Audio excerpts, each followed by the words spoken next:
Hey everybody, it's Josie. Welcome back to Cedar Creek Homestead. And today it's apple day in the kitchen. We've had a big bunch of apples that we happen to get a really good price on, and so we've been doing some different things with them. And over here to the side, I've got my my slow cooker full of apples to make applesauce, and I've got a dessert made up for a treat for the kids for after supper, and I've got a container here full of the apple peelings, and we're gonna make apple cider, not apple cider, apple scrap vinegar. And I don't have the seeds in here, the cores. I've taken them out and they're in another little bowl. Some people put them. I don't. I just have my peels in here. But you can put you can cut apples up and just put the apples in. But today I was using the apples for that, and so the peels are the scrap, and my chickens will enjoy the other. And I just wanted to come on here and show you how easy it is to make this apple vinegar. You can do other fruits. We'll be doing strawberries this year, and pears. When my pears are done, I think pear would be delicious. I love pears. And we're just simply going to put this together. Now you can use any kind of jar that gives you a lot of room. A lot of people use a half-gallon jar. This is a half-gallon, but this is I think they call these cracker jars. I have 4 or 5 of these, and this actually has a little handle that you can attach right here, and then it has a screw-on lid, but I'm not going to use the screw-on lid. You don't want to put the lid on this while your vinegar is making. So I have got this jar.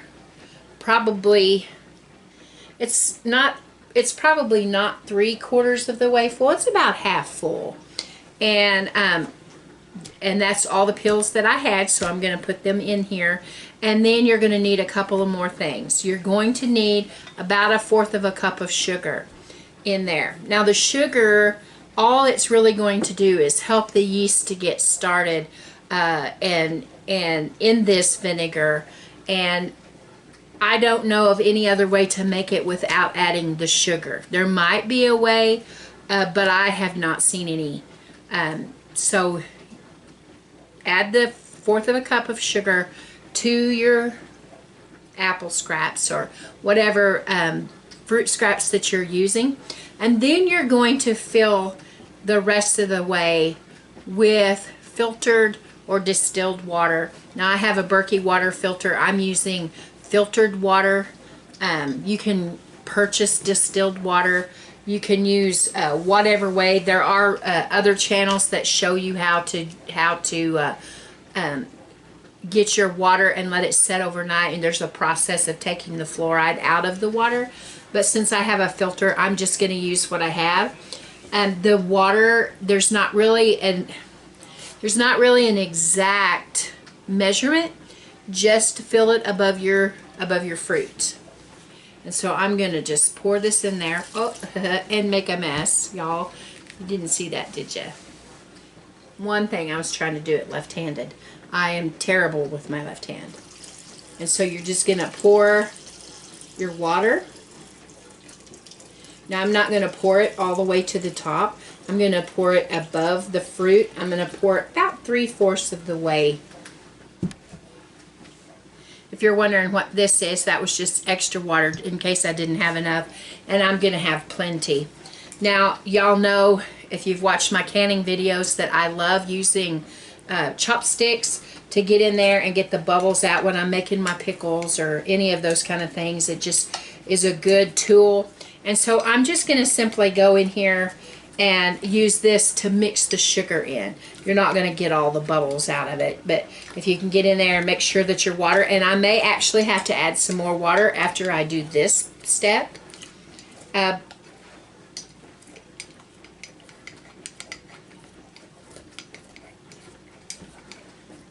think it's really pretty, the greens and the reds.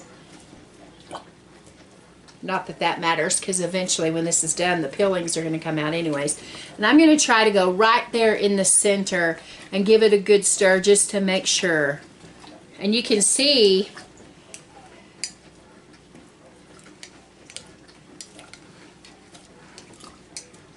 that I may have to add just a little bit more water.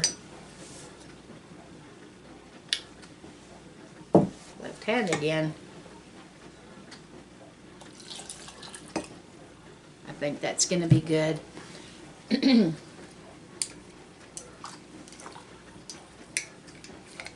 Okay. So it's just as simple as that. Get that all in there. Now don't worry about it if your peels or your fruit starts to come up from the bottom and you have water down there. That's going to be fine. As this works, those peels will begin to you know, come down some. Pardon me. So that's not a concern. Now, the next step is just simply covering this jar, and then every day you want to give it a little bit of attention. You want to come in, take the cover off, stir it up, and then recover it, put it back in its little home, and you'll just continue to do that. Now, it takes about a month or so for the vinegar to be ready. It could get done just a little bit faster, and there's not anything wrong with that. Or it could take a little bit longer, and there's not anything wrong with that. Now, each day when you take the cover off, you might notice that some of your fruit peels are up above the water and the sugar, and that's okay. You're not going to have a problem as long as you stir it back down and continue to let it do its thing. And as it begins its process and it starts to make vinegar, there's not going to be anything that should be able to grow in this environment.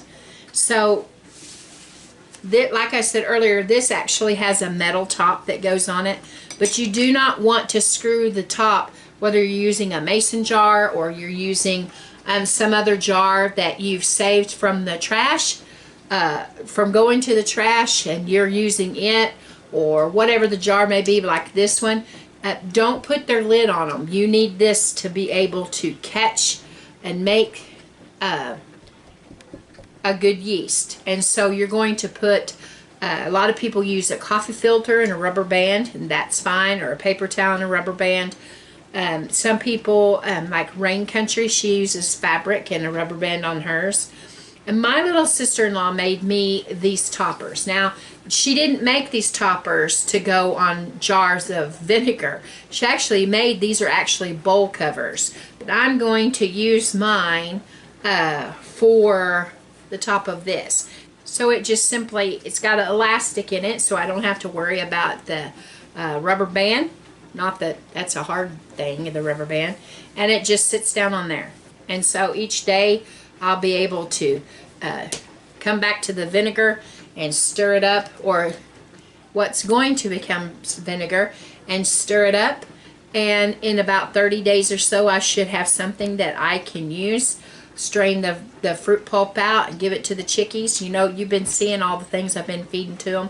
And this definitely, the fruit scraps that come out of this after the vinegar process won't hurt them a bit. And I'll be giving that to them. You can use this vinegar as a hair rinse. You can put it in your laundry in the rinse cycle.